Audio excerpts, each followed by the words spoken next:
I already told this. Because I don't want nobody to come through this losing nobody or somebody taking a life. I never did that. In the heart of a small town, nestled among rolling hills and ancient oak trees, where whispers carry as much weight as evidence in a courtroom, a chilling tale unfolds. Hayes was a name that had always sparked curiosity and caution. A figure marked by shadows and whispered rumors, Hayes was someone the townsfolk spoke of in hushed tones. Hayes carried with her a story that would send shivers down spines and leave an indelible mark on the town's collective consciousness. According to records etched in ink and dread, Hayes recounted a fateful encounter at a Marathon gas station, a rendezvous that was supposed to be a simple exchange of cash for company. The Marathon gas station, a modest establishment with flickering neon lights and a lone, weary attendant. But on that particular evening, it became the backdrop for a sinister plot that would unravel a tale of deceit, greed, and fatal consequences. Hayes's story began innocuously enough. She described meeting the victim, a man whose identity would soon become a point of contention and sorrow for the community. They had agreed on a transaction, $60 in exchange for her company.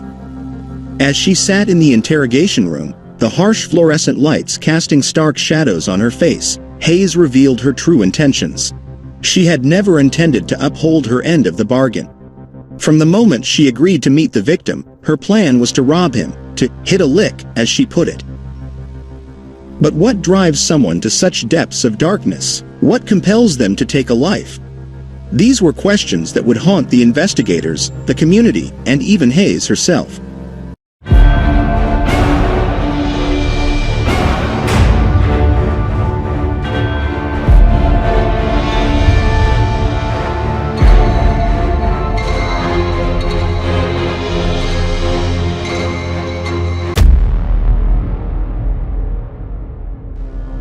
Welcome to our channel. Today, we delve into a chilling tale that emerges from the heart of a quaint town, a place where whispers and secrets hold as much power as hard evidence. We uncover a story that will send shivers down your spine.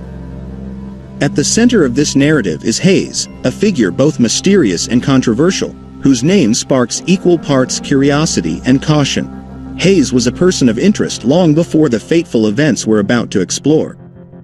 Our story begins at a modest Marathon gas station. It was here that Hayes recounted a fateful encounter, one that began with a seemingly straightforward exchange of money for companionship but ended in deceit, robbery, and fatal consequences. In the stark confines of a police interrogation room, Hayes laid bare her intentions. A premeditated plan to rob the victim, driven by a desire for quick money. Her confession, chilling and calculated, revealed a side of human nature driven by desperation and greed. The allure of easy money had overpowered her conscience, leading to a tragic decision that would forever alter the fabric of the community. Join us as we unravel this harrowing tale, exploring the depths of human desperation, the shadows of small-town life, and the ripple effects of a single night's fateful choices. Because I don't condone violence. I don't. No, I don't. Why is that? Because the guy that she was with, I believe she was scared of. If you do something, you pay for it. You need to think about your actions. You need to think about what you're doing before you do something. They need to be a leader, not a follower. This is a story not just of crime, but of the hidden darkness that can lurk beneath the surface of everyday life.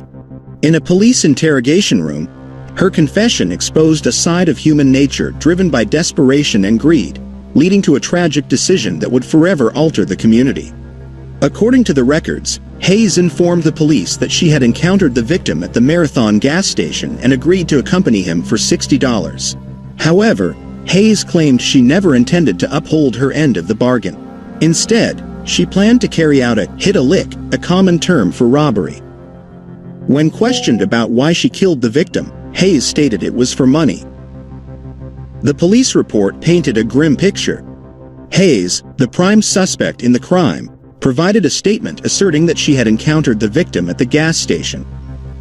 During their interaction, they reached an agreement wherein Hayes would accompany the victim for a payment of $60.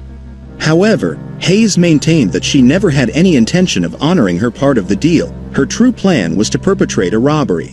When questioned about the motive behind the homicide, Hayes indicated it was financially motivated. She sought the victim's money.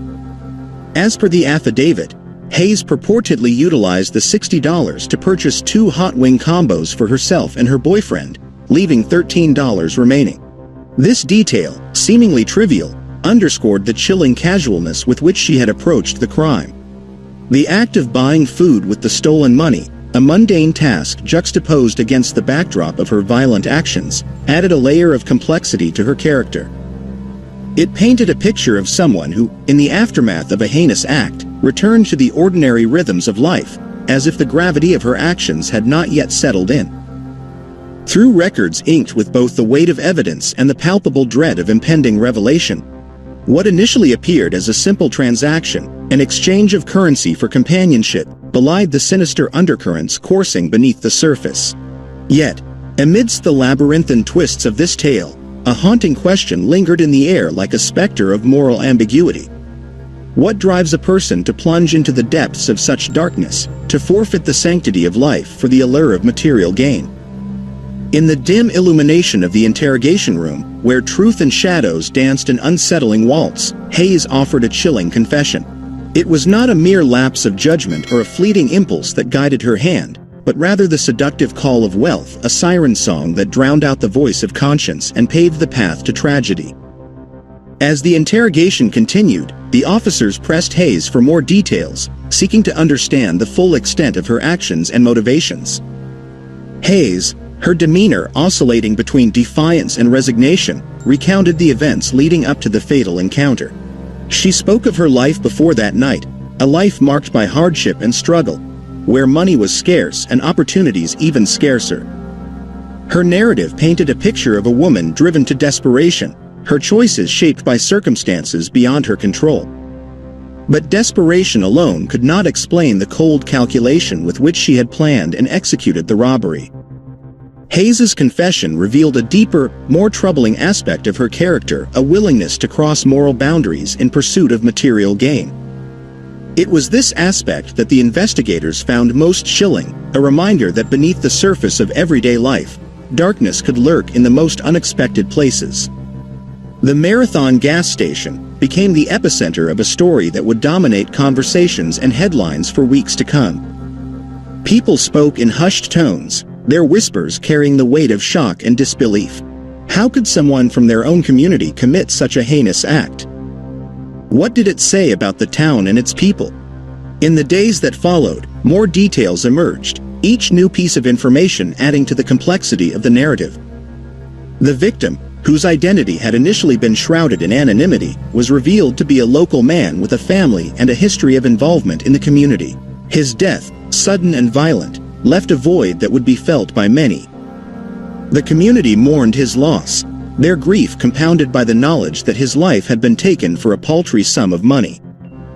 As the investigation progressed, the focus shifted to understanding the broader context of the crime.